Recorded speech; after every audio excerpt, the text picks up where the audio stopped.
The name of Allah, the most gracious and the most merciful. We are again here for the second session of our training presented by our Islamic Foundation.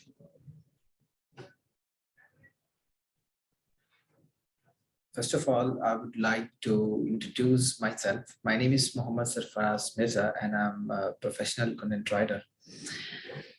I am a graduate student from UET and content writing was my passion. And since matriculation, I've been doing this.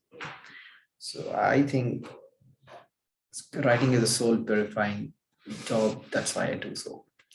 Okay, now moving towards why we are here. आज हम क्यों इकट्ठे हुए हैं दोबारा? तो आज हम इसलिए इकट्ठे हुए हैं कि हम लोगों ने कंटेंट आर्टिकल राइटिंग और ब्लॉग राइटिंग के बारे में डिस्कशन करनी है। तो ये है कि आपने देखा होगा कि इंटरनेट पर आजकल मतलब कि बहुत बेतहाशा कंटेंट पड़ा होता है। तो कभी गौर किया है कि हम लोग किस तरह का कंटेंट पढ़ते हैं? मतलब हजारों वेबसाइट्स हैं जो लिखते हैं, एक ही टॉपिक पर लिखते हैं, एक ही तरह के टॉपिक्स पर लिखते हैं, लेकिन कभी आपने गौर किया है कि किन तरह के टॉपिक्स को ज्यादा ट्रैफिक मिलती है और लोग क्या पढ़ना पसंद करते हैं और जो वो लिखते हैं वो किस तरह लिखते हैं, उसमें क्या टेक्निक्स यूज होती हैं? तो आज हम इन्हीं चीजों के बारे में बात करेंगे। There is so much to read and learn these days. Have you noticed how favorite bloggers or writers come up with unique content on new topics almost every day? मतलब कि रोजाना नया सा नया content आ रहा है। In the digital era, writers have to be extra careful about how they present their ideas. It should be collated in such a way that it influences a large number of audience. मतलब कि अगर आप लोगों ने लिखना है तो आपका टारगेट होना चाहिए ऑडियंस किस तरह के है उसके मुताबिक आपने लिखना है, मतलब कि ऑडियंस को इम्प्रेस भी करे, कन्विंस भी करे आपकी राइटिंग्स। तो और article writing is not everyone's cup of T, मतलब कि हर कोई नहीं लिख सकता, इसके लिए डेडिकेशन और डिवोशन चाहिए। और आई थिंक लिख हर कोई सकता है, लेकिन अच्छा कोई लिख सकता है। तो उसके लिए बंदे को क्रिएटिव थिंकिंग करनी पड़ती है और उसके लिए ये सीखना पड़ता है। जो लिखने का प्रोसेस है ये ज्यादा कोई बड़ा काम नहीं है, बस इसके लिए थोड़ी सी मेहनत चाहिए, बिल्कुल थोड़ी सी, और हर कोई लिख सकता है। Adhering to the structures along the presenting ideas in a well-structured way is what writers need to take care of. मतलब कि राइटर ने क्या करना है कि उस जो राइटिंग पीस लिखना है उसको अच्छे अंदाज में लिखना है, वेल स्ट्रक्चर्ड लिखना है, क्योंकि लिख तो सारे लेते हैं, लेकिन अगर बेहतरीन करके उसको स्ट्रक्चर किया जाए, उसमें कोई मिस्टेक ना हो, प्रेजेंट अच्छी तरह किया जाए, जो आप डिलीवर करना चाहते हैं आइडिया या किसी सब्जेक्ट के बारे में या किसी टाइटल के बारे में, तो उसको आप बेहतरीन तरीके से आसान अल्फाज में, जिसको जो अपना आपका रीडर है वो अच्छी तरह अंडरस्टैंड कर सके, उसको अच्छा गुड राइटर कहा जाता है। आर्टिकल राइटिंग का भी मतलब कि डिफरेंट स्ट्रक्चर्स होते हैं, लेकिन इसके अंदर डिप करने से पहले हम लोग ये देखेंगे कि हमने इसकी बेसिस क्या है, आर्टिकल राइटिंग की बेसिस क्या है, कंटेंट राइटिंग की बेसिस क्या है।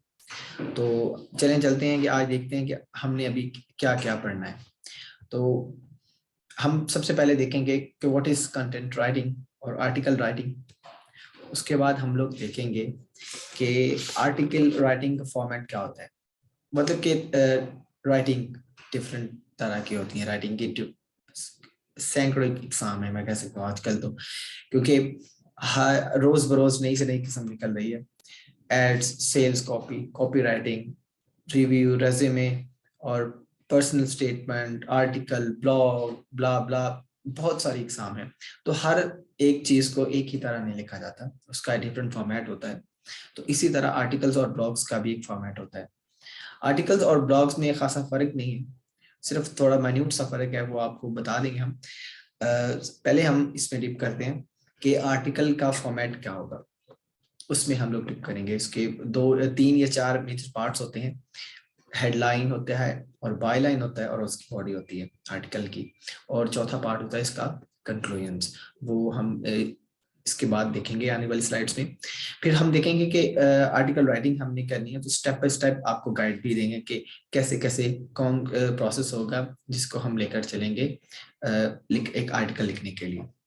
फिर उसके बाद हम आपको दिखाएंगे कि आर्टिकल राइटिंग के सैंपल्स कैसे होते हैं, मतलब कि उसके सैंपल दिखाएंगे जिससे आइडिया होगा कि कैसे आर्टिकल लिखा कैसे जाता है, उसमें क्या क्या होता है, बिल्कुल सिंपल वे में, बहुत आसान करके। उसके बाद फिर आपको कुछ टॉपिक्स बताएंगे जिन पर आजकल बहुत ज्यादा काम हो रहा है, आजकल लिखा जा रहा है। तो चलिए, ये सवाल मेरा खुद से भी है और आपसे भी है कि कंटेंट आर्टिकल राइटिंग क्या है, आर्टिकल आखिर क्या है? It is a piece of writing, simple. An article is a piece of writing written for a large audience. The main motive behind the article is that should be published in either newspaper or magazine or journal or some website, anything else. मतलब कि वो कहीं पे publish तो जरूर होगा ना, right? लिखने का ये मकसद होता है कि उसकी एक कोई ना कोई ऑडियंस जरूर होती है, जो भी आप पीस लिखते हैं राइटिंग का उसकी कोई ना कोई ऑडियंस जरूर होती है। तो it may be the topic of interest of writer or it may be related to some issue. The topics can either be serious or non-serious. Same goes for tone and language. So there may be difference between self-selected and audience selected, issues related and descriptive. So playing a major role in society, an article is a piece of information that is written to influence or provide information to you people at large. The form and a style of article writing may vary from one topic, मतलब कि different writer to writer ये vary करता है और topic to topic vary कर सकता है। हर लिखने का अंदाज हर एक का अलग होता है, किसी में ज्यादा स्किल्स होती हैं, किसी में कम होती हैं, तो ये चीजें vary करती हैं। But an ideal article is one that provides all relevant factual information to the people. मतलब कि एक आइडियल आर्टिकल जिसमें वो कौन सा होगा जिसमें सारा जो एक टॉपिक के रिलेटेड मटेरियल है, इंफॉर्मेशन है, वो मौजूद हो, वो एक कंप्लीट आर्टिकल होगा which catches the attention, allows them to think and trigger to act.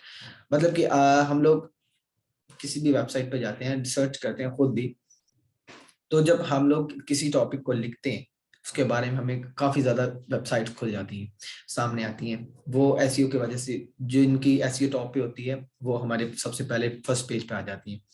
तो वो क्यों आती हैं? क्योंकि उनमें उन पर मैक्सिमम ट्रैफिक होती है, जो और टॉप पर वेबसाइट्स आ रही होती हैं उन पर मैक्सिमम ट्रैफिक होती है।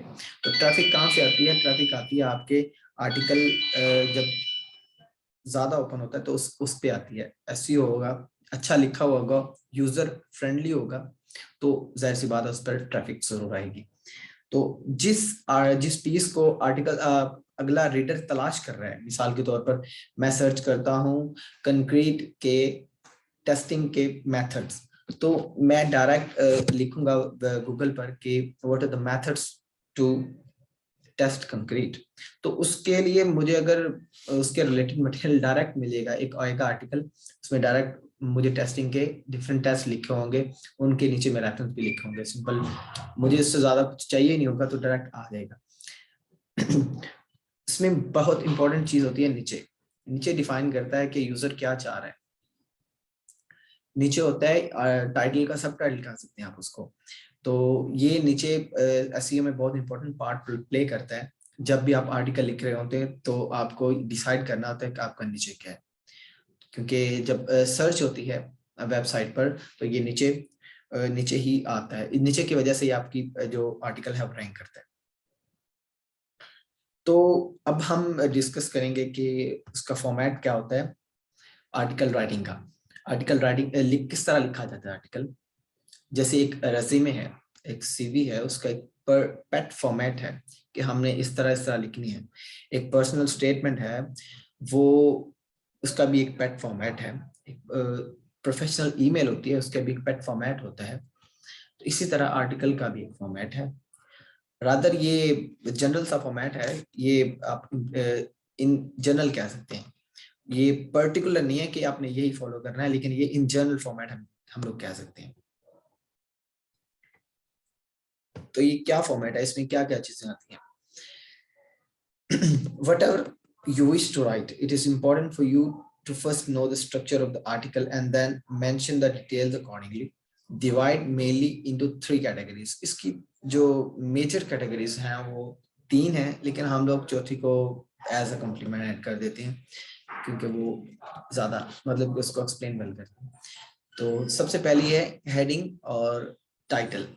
जो ये उस आर्टिकल का बहुत इंपॉर्टेंट पार्ट होता है जिधर से रीडर्स अट्रैक्ट होता है कि अगर रीडर के बिल्कुल जो चीज वो ढूंढ रहा है उसके मुताबिक आपका आर्टिकल सेट होगा तो रीडर को अट्रैक्शन के ज्यादा चांसेस हैं। और अगर आपने अल्फाज का चुनाव बहुत एहतियात से करना होता है हेडिंग और टाइटल के लिए, उसके लिए आप बहुत ज्यादा लंबा टाइटल नहीं सिलेक्ट कर सकते और बहुत ज्यादा छोटा भी, छोटा जितना छोटा हो सके, लेकिन अल्फाज मतलब कि बेहतरीन कॉम्प्रिहेंसिव होने चाहिए जिसमें छोटे लफ्ज में ज्यादा बड़ा मीनिंग आ सके। So it should be catchy, like ये इसकी डिटेल आगे बताते हैं। ये मेन मतलब के 4 पार्ट्स हैं, हेडिंग, बायलाइन मतलब कि किससे लिखा है, और उसकी बॉडी जिसमें 3 से 4 पैराग्राफ होते हैं, और उसके बाद जो होता है कंक्लूजन होती है। ठीक है, आर्टिकल को एक फ्लो में लेकर चलना है। अब कोई भी राइटिंग कर रहे हैं उसको आपने एक फ्लो में लेकर चलना होता है। कोई भी चीज अगर फ्लो में नहीं लिखी गई तो वो रीडर्स डिस्ट्रैक्ट होगा और आपकी राइटिंग्स पर फोकस नहीं कर पाएगा वो। तो उसके लिए हमें रीडर को एक मतलब कन्वर्ज करना है अपने टॉपिक की तरफ, उसको साइड पर नहीं जाने देना, उसको सिर्फ टॉपिक पर कन्वर्ज करना है। तो सबसे पहला पार्ट है हमारे पास हेडिंग। हेडिंग कैसी होनी चाहिए, जो हमारे आर्टिकल की हेडिंग कैसी होनी चाहिए? Our heading should be catchy and also need to relate to the reader's search term. The length of the heading shouldn't cross 5 to 6 words. Think creatively and impress audience or readers with this one line and increase their anxiety to continue their read your article. मतलब कि आपने अपनी heading से readers को attract करना है, क्योंकि readers most of the readers कह लें 90% से above he right above the heading से अंदाजा लगा लेते हैं कि आर्टिकल के अंदर क्या है, क्योंकि अब आर्टिकल तो सारा नहीं पढ़ सकते, वो तो ऊपर वाली हेडिंग पढ़ेंगे और डिसाइड करेंगे कि इस आर्टिकल में जाना है, जंप करना है या नहीं करना। तो हेडिंग बहुत बड़ा रोल प्ले करती है। तो सेकंड चीज है उसकी, वो है बायलाइन। ठीक है, अब बायलाइन क्या है? ये होता है क्रेडिट। मिसाल के तौर पर जो भी है, जो जिसने लिखा है, ड्राफ्टर है, क्राफ्टर है, राइटर है, ऑथर है, ये उसकी क्रेडिट्स हैं, बायलाइन में लिखा होता है। तो यही जो चीज है ये ऑथर के हिस्से में आती है। It means the name of the person writing the article, right? It generally given in the question, if asked then only writer should मतलब कि पर्सनल डिटेल्स भी आप डाल सकते हैं उसमें अगर उन्होंने पूछी हुई है, अदरवाइज बायलाइन में जस्ट ऑथर का नाम ही आता है। The third thing is body of the article, which is the main thing in an article. उसमें 3 से 4 पैराग्राफ्स होते हैं आर्टिकल की बॉडी में, और इन 3-4 पैराग्राफ्स की भी आगे डिवीजन है कि हर पैराग्राफ में हमने क्या क्या लिखना है। अब आप लोग पूछेंगे कि क्या हम जरूरी है कि हमें 3 से 4 पैराग्राफ ही लिखने हैं या हम एक्सीड नहीं कर सकते? क्या ये लिमिटेड है? बिल्कुल नहीं। आर्टिकल रेंज करते हैं 500 to 3000 वर्ड्स, मतलब कि इतनी बड़ी रेंज है, इसमें आप कितना भी बड़ा लिख सकते हैं।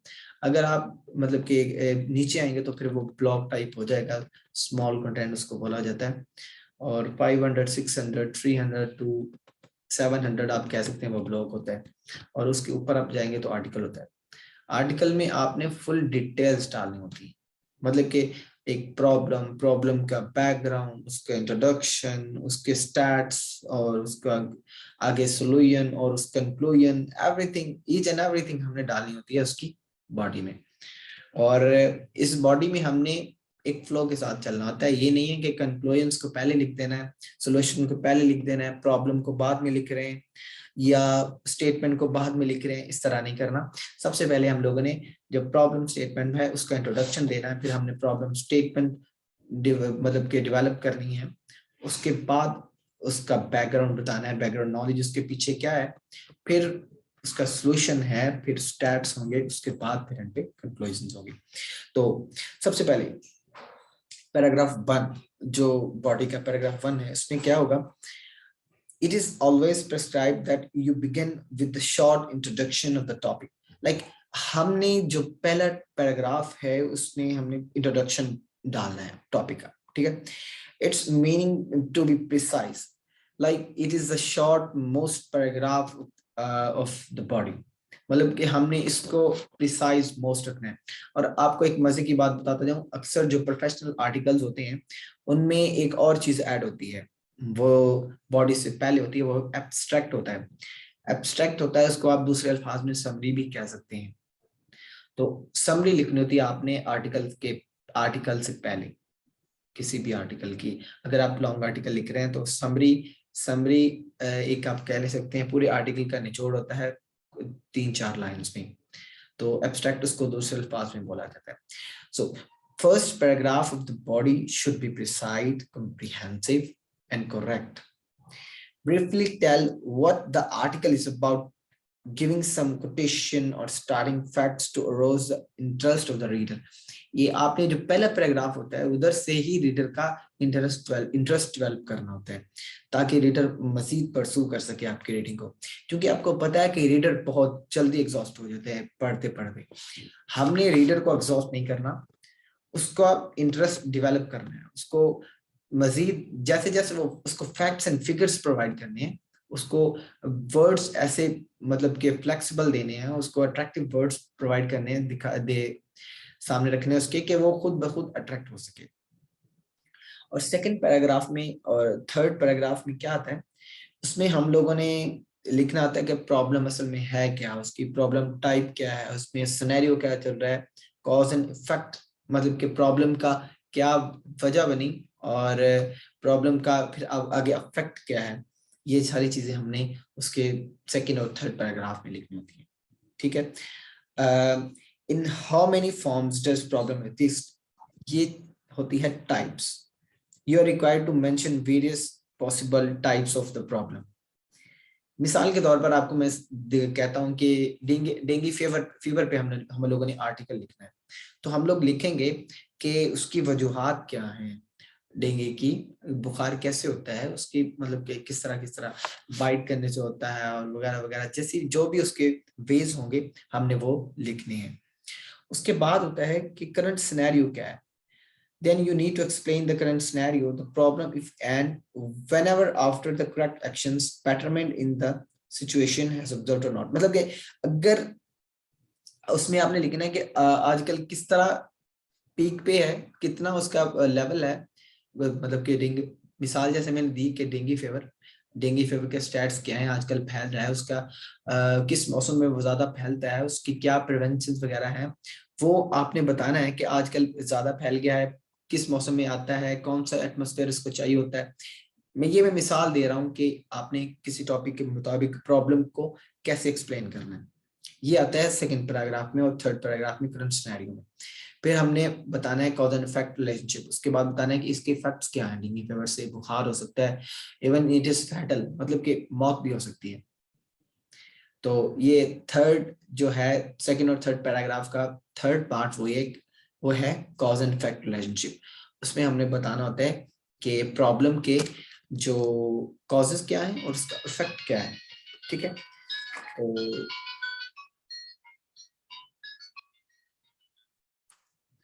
हमें इस पे बताना होता है कॉज एंड इफेक्ट, ठीक है। और अब आ जाता है इसका लास्ट पैराग्राफ, जो जिसमें हम लोग कंक्लूजन्स लिखते हैं। कंसे उसमें कंक्लूजन में हम लोगों ने क्या करना होता है कि जो जितनी हमें प्रॉब्लम मिली है उसका हमने सॉल्यूशन डिवाइस किया है और सॉल्यूशन के बाद स्टैट्स प्रोवाइड किए हैं। हमने कंक्लूजन करनी है कि जी ये प्रॉब्लम थी, इसका ये सॉल्यूशन निकला है और ये आगे करना है। तो इसमें इसको कंक्लूजन्स कहते हैं किसी भी आर्टिकल। ये आप जनरलाइज कर सकते हैं कंक्लूजन को, मतलब कि एक पेट पैराग्राफ डिवाइस कर सकते हैं कि जी ये फिनोमिनन हुआ था और इसका ये हल है, बस ये कंक्लूजन में आती है। जरूरी नहीं हल सोल्यूशन हो, कंक्लूजन्स कोई भी हो सकती है। मतलब अगर क्रिटिकल कोई आर्टिकल है तो उसमें आपने बताना है कि मैंने ये find facts and figures find किए हैं अपने नॉलेज से या रिसर्च से, ठीक है। अगर आपको मतलब कि कोई बात समझ नहीं आ रही तो मुझे आप रिस्पॉन्ड कर सकते हैं अपना माइक अनम्यूट करके।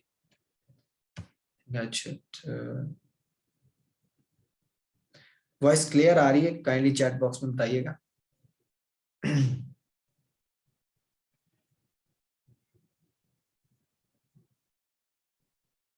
Okay, thank you.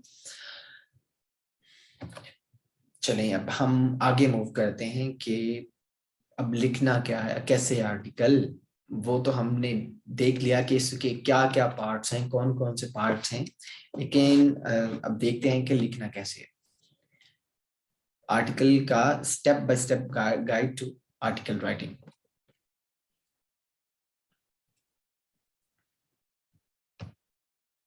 सो सबसे पहला स्टेप क्या है?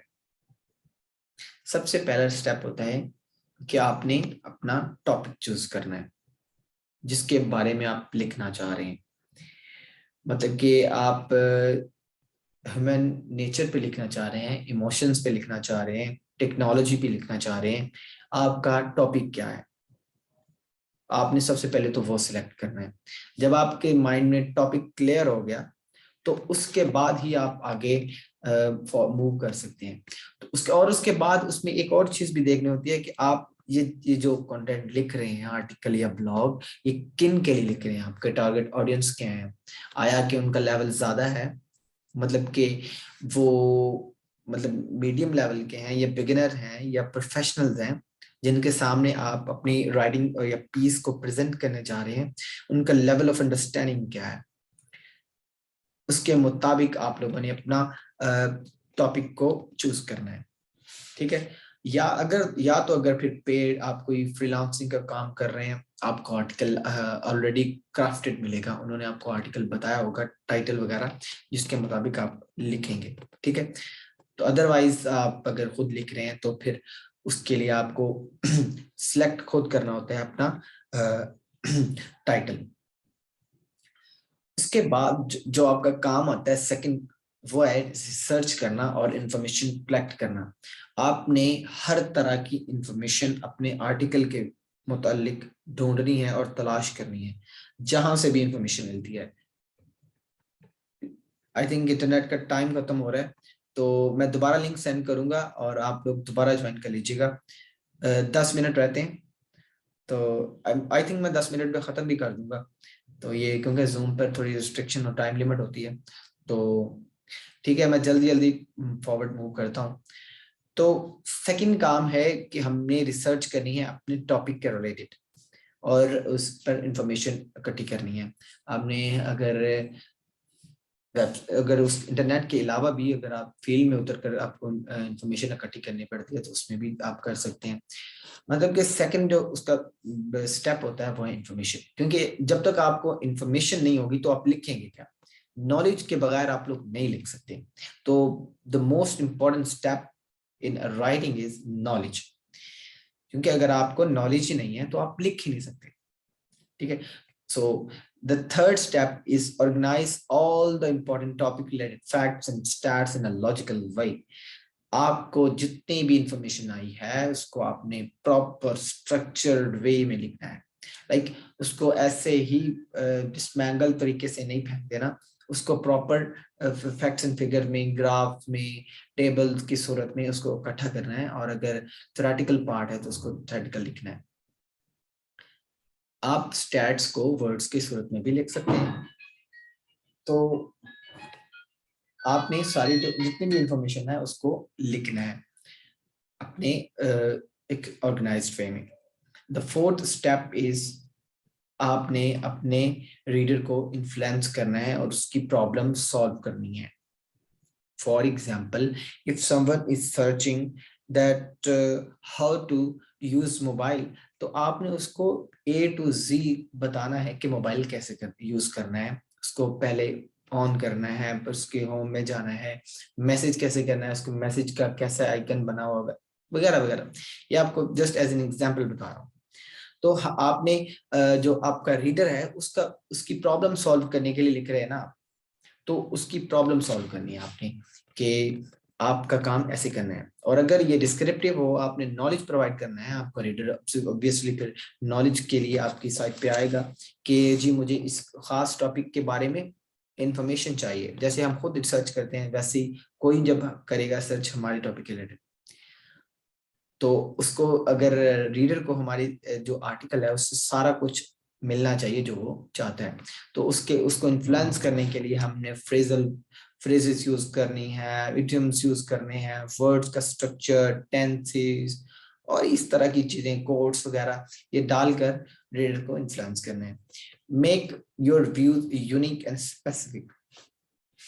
पांचवा स्टेप है make your views unique and specific. तो आपने उसके बाद अपने जो है आपका जो कंटेंट होगा आपने लिख लिया, क्राफ्टेड है, आपने क्या करना है कि उसको यूनिक बनाना है उसको। यानी कि पहले भी बता चुके हैं कि बहुत ज्यादा स्टफ होता है इंटरनेट पर, तो आपका कंटेंट यूनिक किस तरह होगा, उसकी आपके वर्डिंग, आप जो कॉन्सेप्ट दे रहे हैं उनको, उसको प्रेजेंट किस तरह कर रहे हैं, उसमें क्या क्या। और आजकल जो चीज नई चीज आ रही है वो इन्फोग्राफिक्स और पिक्चर्स, पिक्सल्स, ये चीजें ऐड करके लोगों की अट्रैक्शन हासिल की जा रही है। मतलब कि ये चीजें बहुत मैटर कर रही हैं क्योंकि 60% जो अंडरस्टैंडिंग है वो विजुअल से आती है। तो इसलिए ये जो इन्फोग्राफिक्स और पिक्चर्स और पिक्चर्स ये बड़ा मेजर पार्ट प्ले करते हैं अंडरस्टैंडिंग में। तो ये भी हम ऐड कर सकते हैं। उसके बाद आता है कि अब हमने लिख लिया, सारा कुछ कर लिया, फिर उसके बाद रीड, रिवाइज एंड रिपीट। उसके बाद ये साइकिल चल पड़ता है कि खुद पढ़ें, उसको रिवाइज करें, जहाँ पे गलती नजर आती है उसको दुरुस्त करें, और ये मतलब कि फिर साइकिल चलता रहता है। Cross check the grammatical mistakes and avoid unnecessary repetitive lines. खुद पढ़ें, अगर आपको कन्विंस कर रहा है आपका आर्टिकल खुद का, तो फिर उसको आगे परस्यू करें। और उसमें make sure professional writer never makes a mistake. मतलब कि आपके आर्टिकल में कोई मिस्टेक नहीं होनी चाहिए, ग्रामेटिकल मिस्टेक तो हरगिज नहीं होनी चाहिए क्योंकि ये it is very non professional. ठीक है, इसके लिए डिफरेंट टूल्स यूज होते हैं। फॉर एग्जांपल ग्रामरली है, इस तरह HubSpot है, और डिफरेंट टाइप के आजकल टूल्स हैं वो हम यूज कर सकते हैं। और ये है जी सैंपल इसका आर्टिकल का। ये देख सकते हैं आप, इसमें सबसे पहले जो चीज है वह है ये देखें, ये टॉप पे है जी उसका टाइटल, उसके बाद है जी बायलाइन, फिर जो इंट्रोडक्टरी पैराग्राफ है वो पैराग्राफ नंबर 1 है। उसके बाद जो सेकंड पैराग्राफ है उसमें उन्होंने प्रॉब्लम को एक्सप्लेन किया कि क्या प्रॉब्लम थी, फिर उसके बाद उसका सॉल्यूशन प्रेजेंट किया है, और ये आपने कंक्लूजन दे दिए। तो सिंपल ये शॉर्ट सा बताया गया कि इसमें एक आर्टिकल में होता क्या है। ठीक है, ये मेजर जो पार्ट्स हैं, कंस्ट्रेंट्स थी वो बताई गई हैं। अगेन आर्टिकल की लेंथ आपकी मर्जी की होती है, लेकिन ये ख्याल करें कि ज्यादा लेंथी ना कि ताकि रीडर बोर ही ना हो जाए और वो पढ़ना ही ना पसंद करे। फजूल के स्टैट्स और ज्यादा लेंथ से डिस्क्रिप्शन से अवॉइड करना है, क्योंकि रीडर्स आपको पता है बहुत जल्दी एग्जॉस्ट हो जाते हैं। और ये फिर again byline, introduction, problem, suggestions and conclusions. देख लें, उसने एक चंद लाइंस में पूरा आर्टिकल को एक्सप्लेन कर दिया कि जी क्या क्या आर्टिकल था। उसने 2-2 लाइंस में सारे पार्ट्स बता दिए कि प्रॉब्लम क्या है, सॉल्यूशन क्या है, स्टैट्स क्या है, दैट्स इट। ये मैं पार्ट्स बता रहा था उसके आर्टिकल के। तो अब आर्टिकल लिख तो सारे लेंगे जी, उसके लिए क्या क्या हमारे पास रूल्स हैं उनको भी देख लेते हैं। कि जी minimise your barrier to entry. आपके आर्टिकल में, अगर ये मैं वेबसाइट के रिलेटेड बात कर रहा हूँ, अगर वेबसाइट पर आप क्लिक करते हैं तो उसमें कई किस्म की एड्स होती हैं कभी कभार, और कभी कभार तो कभी इन डीप जाना पड़ता है, ब्लॉग्स में जाओ फिर कौन सा खोलो। तो आपका जो आर्टिकल है वो सामने पड़ा होना चाहिए, ईज हो पढ़ने में और फ्लो में। दूसरा है कंडक्ट इन डेप्थ रिसर्च। आपके जो स्टैट्स हैं वो करेक्ट होने चाहिए और इन डेप्थ रिसर्च होनी चाहिए, और किसी भी आपके सब्जेक्ट के रिलेटेड। फिर उसका स्ट्रक्चर होता है और फॉर्म होता है। उसमें आपने टोन कौन सी यूज करनी है, डिस्क्रिप्टिव यूज करनी है या टेल यूज करनी है या स्टोरी टेलिंग यूज करनी है या क्रिटिकल यूज करनी है, ये आपकी अपनी मर्जी होती है। आर्टिकल के सब्जेक्ट के मुताबिक आप डिसाइड करते हैं कि कौन सी यूज करनी है, और उसका स्ट्रक्चर बहुत इंपॉर्टेंट होता है। फिर आपने कहना है keep your paragraph short and your text visually appealing. Paragraph को शॉर्ट रखना है क्योंकि लंबे लंबे पैराग्राफ्स रीडर नहीं पढ़ते, तो पैराग्राफ को शॉर्ट रखें और कॉम्प्रिहेंसिव और कंसाइज वर्डिंग यूज करें तो पैराग्राफ बेहतरीन होगा। ससिंट, ज्यादा प्रोलॉन्ग ना करें, मुख्तसर रखें। Rule number 6 is always proof read your reading, मतलब कि अपने रीडिंग को खुद भी प्रूफ रीड करना है आपने। अब ये चंद टिप्स हैं जो आपको दी जा रही हैं कि आपका जो टॉपिक हो वो यूनिक होना चाहिए, और आपका title eye catching, clear and attractive होना चाहिए। Your article has to get attention, it has to be interesting and easy to read, मतलब कि जितना इंटरेस्टिंग होगा उतना ही रीडर की ज्यादा उस पर आपके लिए तवज्जो बढ़ेगी। क्लियर स्टेटमेंट्स होनी चाहिए। मेक असर्शंस, मतलब कि अज्यूम करें, स्टोरी टेल करें। जैसे जैसे रीडर का इंटरेस्ट डेवलप होगा वो इन डेप्थ जाएगा। Right, good and logical ending, ending बेहतरीन किस्म की लिखनी है आपने ताकि वो दोबारा भी आ सके। अवॉइड रेपिटेटिव आइडियाज, रिपीटिशन नहीं करनी, वोकैबुलरी की स्किल्स यूज करनी है, ग्रामर की कोई गलती नहीं करनी, use article and punctuations etcetera. Keep introduction of the topic catching, interesting and short. और जो सबसे पहले हम लोगों ने लिखना होता है ना इंट्रोडक्शन, उसको कैचिंग बनाना चाहिए, एब्स्ट्रैक्ट या समरी उसको आई कैचिंग बनाना है। ठीक है, ओके जी। मैं बहुत तेज चला हूँ, उसकी वजह ये कि हमारे पास जूम में 1 मिनट से कम रह गए, तो इसलिए बहुत ज्यादा तेज चलना पड़ा है माजरत के साथ। तो these are few topics which current topics on which we can write. These are global warming, environmental pollution, and corruption, impact of internet, women empowerment, education and movies, value of games in education, and yoga and mind healing, importance of mental health, importance of education, health, current affairs etcetera etcetera. तो ये current topics है जिन पर हम लोग लिख सकते हैं। तो उसके बाद जी आप लोगों से गुजारिश है कि जो आपको